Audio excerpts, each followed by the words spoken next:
ఇది ఒక కథ కాదు, ఇది నిజం.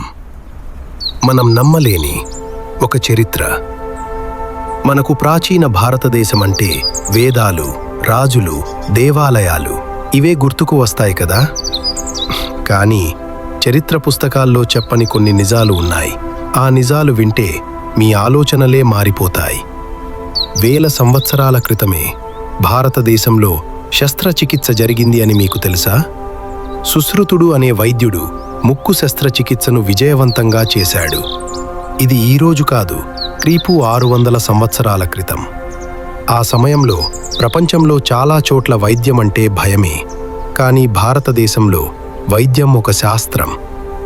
ఇంకో నిజం వినండి. ప్రపంచంలో మొదటి విశ్వవిద్యాలయం ఎక్కడ ఏర్పడిందో తెలుసా? నలంద. ఇక్కడ 10,000 మందికి పైగా విద్యార్థులు, 2,000 మంది అధ్యాపకులు ఖగోళ శాస్త్రం, గణితం, తత్వశాస్త్రం అన్నీ నేర్పించేవారు.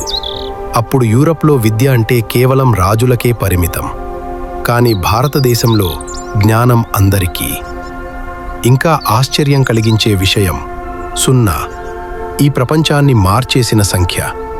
0 లేకపోతే కంప్యూటర్లు లేవు, మొబైల్స్ లేవు, ఇంటర్నెట్ కూడా లేదు. ఈ 0 కాన్సెప్ట్ మొదట వచ్చింది భారతదేశం నుంచే. ఇవన్నీ యాదృచ్ఛికమా?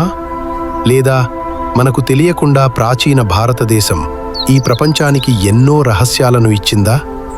ఇంకా ఎన్ని నిజాలు మనం తెలుసుకోకుండా మిగిలిపోయాయో? మీకు తెలిసిన ప్రాచీన భారత రహస్యాలు ఏవి?